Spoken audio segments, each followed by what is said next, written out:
Il est préférable de s'attaquer aux causes plutôt qu'aux conséquences.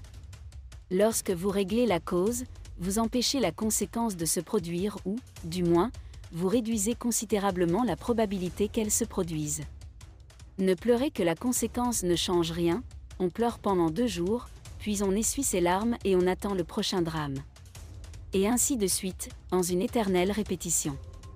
Cette fois encore, c'est ce que vous avez prévu, n'est-ce pas ? Le Cameroun pleure les conséquences depuis des décennies et il continue à revivre la même tragédie au même endroit avec la même fréquence et les mêmes victimes parce que ceux qui nous tuent sont connus mais on n'en parle jamais.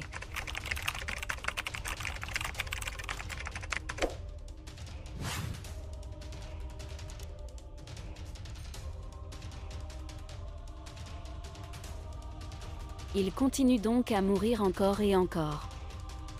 Ce reportage peut contenir des commentaires qui reflètent l'opinion de l'auteur.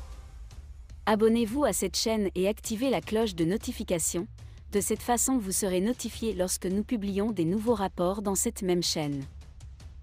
Aujourd'hui, en 2023, la route Douala-Yaoundé est la route la plus meurtrière au monde entre 2 capitales parce qu'elle n'a pas d'autoroute. C'est la première fois que l'on voit 2 villes de plus de 3 millions d'habitants reliées par un cordon de terre, de surcroît mal revêtu. Saviez-vous que Douala compte plus d'habitants que Berlin en Allemagne ? Que Yaoundé compte plus d'habitants que Paris en France ? Regardez maintenant le ridicule ruban qui relie nos 2 métropoles et pleurons ensemble les causes.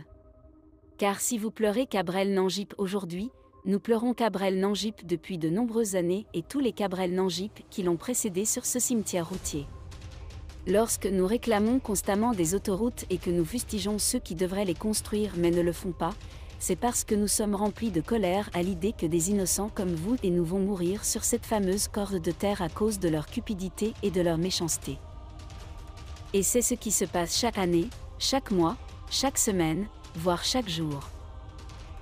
C'est vraiment triste à entendre. Depuis 2013, date à laquelle ils ont commencé à travailler sur ce tronçon de seulement 200 km, ils n'en ont toujours pas achevé un tiers. En 10 ans, ils n'ont réalisé que 60 km. Et ils ont dépensé 450 milliards de francs. C'est du jamais vu. Le diable lui-même s'est levé pour applaudir. Il reste donc 140 km pour relier les 2 villes.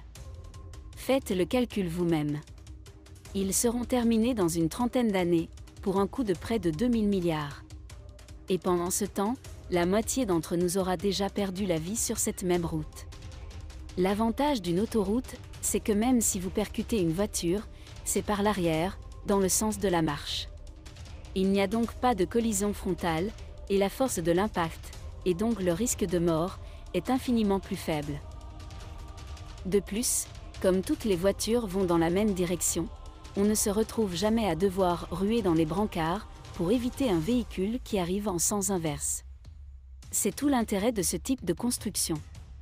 C'est pourquoi tous les pays sérieux, y compris la belle famille à laquelle vous vous comparez toujours, en seront équipés d'ici 2023. En attendant, Yaoundé-Douala est un véritable chemin de croix, un Golgotha des temps modernes. Lorsque j'étais au Cameroun, chaque fois que j'empruntais cette route, c'était une véritable séance de loterie. Je savais toujours qu'il y avait une chance sur 2 de ne pas arriver à destination. Si vous arrivez vivant à Douala ou à Yaoundé, vous savez que c'est par pur hasard et rien d'autre.